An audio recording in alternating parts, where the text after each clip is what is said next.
వాహనాన్ని ప్రవేశపెట్టిన మమ్మల్ని ఆజ్ఞాపించి కార్యాన్ని దిగ్విజయంగా చేయవలసిందిగా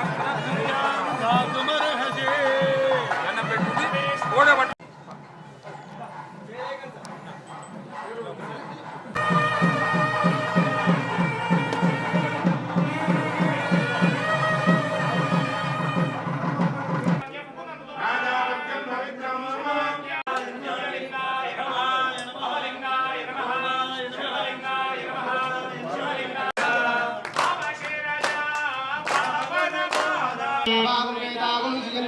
స్యోనావృతి విభవానుక్షరా నివేశనే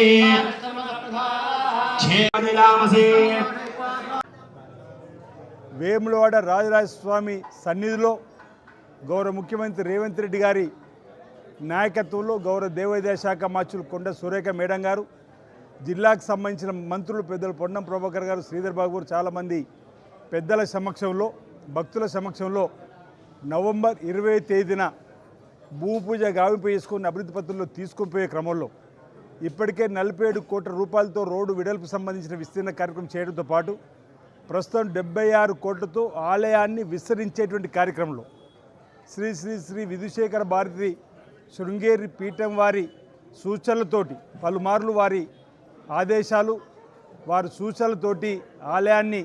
విస్తరించే కార్యక్రమాన్ని ఈ రోజు నుంచి ప్రారంభం చేసేటువంటి సందర్భంలో అక్కడ పనులు జరుగుతున్న సందర్భంగా దక్షిణ కాశీగా పేరుగాంచినటువంటి వేములవాడ శ్రీ రాజరాజ స్వామివారి సన్నిధిలో ఏకాంతంగా సేవలు యథావిధిగా సుప్రభాతము నుండి మొదలుకుంటే వేకోజాము మొదలుకుంటే రాత్రి వరకు కూడా అన్ని కార్యక్రమాలు యథావిధిగా జరుపుతూ ఆ సమయంలో వచ్చేటువంటి భక్తులకు ఇక్కడ ప్రాచీన కాలం నాటి భీమేశ్వర ఆలయంలో ఏర్పాట్లను భక్తులకు దర్శన భాగ్యాన్ని కల్పించే ఏర్పాటు అర్జిత్ సేవలకు సంబంధించినటువంటి ఏర్పాట్లు చేయడం జరిగిందన్నమాట సందర్భంగా చెప్తూ పార్వతీ పరమేశ్వరి ఉత్సవమూర్తులను క్షేత్ర పాల్గొని అనంత పద్మనాభ స్వామి వారి ఉత్సవమూర్తులను ఈరోజు వేములవాడ పట్టణ ఈ ప్రాంతం ఉన్నటువంటి రాజన్న భక్తుల మధ్యలో ఊరేగింపుగా ఇక్కడికి తీసుకొని వచ్చి ప్రత్యేక పూజలు గావింపు చేసి కూడా ఈ సన్నిధిలో ఆ మూర్తులను పెట్టడం జరిగింది. ఈ సందర్భంగా భీమేశ్వర స్వామి ఆశీస్సులు, రాజన్న ఆశీస్సులు, అనంత పద్మనాభ హరిహర క్షేత్రంగా పిలువబడుతున్నటువంటి ఆశీస్సులు అందరికీ అందాలని, లోక కళ్యాణం జరగాలని సందర్భంగా నేను వేడుకుంటూ మళ్ళీ వీలైనంత తొందరలో కార్యక్రమాలు ఆలయాన్ని అన్ని రంగాలకు అభివృద్ధి పత్రంలో తీసుకొని పోయే క్రమంలో భక్తుల సహకారాన్ని తీసుకొని వేములవాడ పట్టణాన్ని టెంపుల్ సిటీగా మార్చాలని చెప్పే లక్ష్యంతో ముందుకు పోతున్నప్పుడు వేములవాడ రాజన్న ఆలయాన్ని అభివృద్ధి పత్రంలో విస్తీర్ణలో తీసుకుపోతున్నటువంటి సందర్భంలో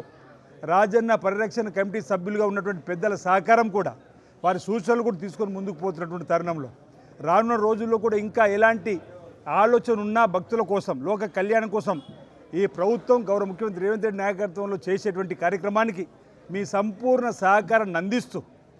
ఆధ్యాత్మిక కార్యక్రమంలో ఈ కార్యక్రమం ఉంటే బాగున్నట్టు వాటిని కూడా జోడించుకుంటూ మనం ముందుకు పోతామన్న మాటని సందర్భంగా ప్రభుత్వ పక్షాన రాజన్న భక్తులకు, పరిరక్షణ కమిటీ నేతలకు, అన్ని వర్గాల ప్రజలకు వినమ్రంగా ప్రభుత్వం పక్షాన్ని ఈ సందర్భంగా తెలియస్తూ అందరం అభివృద్ధిలో భాగంగా ప్రభుత్వం వారు ప్రత్యక్షంగా భక్తులకు మరిన్ని సౌకర్యాలు కల్పించాలి, ఆలయంలో ఎక్కువ మంది భక్తులు ప్రవేశించేందుకు వీలుగా, అలాగే విస్తరణ పనులు చేపట్టడం కూడా జరిగింది. అందులో భాగంగా మనం అక్కడ దేవస్థానంలోకి సంబంధించినటువంటి అన్ని విభాగాల్ని కూడా మనం పునర్నిర్మాణంలో భాగంగా కొన్నిటిని ఇక్కడికి మార్చుకోవడం జరిగింది. భీమేశ్వర ఆలయంలో ప్రతి ఒక్క భక్తుడు ఈరోజు మంచి రోజు అని చెప్పేసి భక్తులందరికీ కూడా ఇక్కడ నూతనంగా పూజలు ప్రారంభించుకోవడం జరిగింది. కోడమొక్కును కూడా స్వామివారి కోడమొక్క అంటే మొత్తంకి ప్రపంచవ్యాప్తంగా కూడా మన రాజన్న అంటేనే కోడమొక్క అనేటువంటి ప్రసిద్ధి ఉంది కాబట్టి కోడమొక్కులు కూడా చెల్లించుకునే విధంగా అన్నిటినీ కూడా ఇక్కడికి మనము తాత్కాలికంగా కొన్ని ఏర్పాట్లు కూడా చేసుకోవడం జరిగింది. అలాగే ఇక్కడికి వచ్చే భక్తులను కూడా మళ్ళీ నెక్స్ట్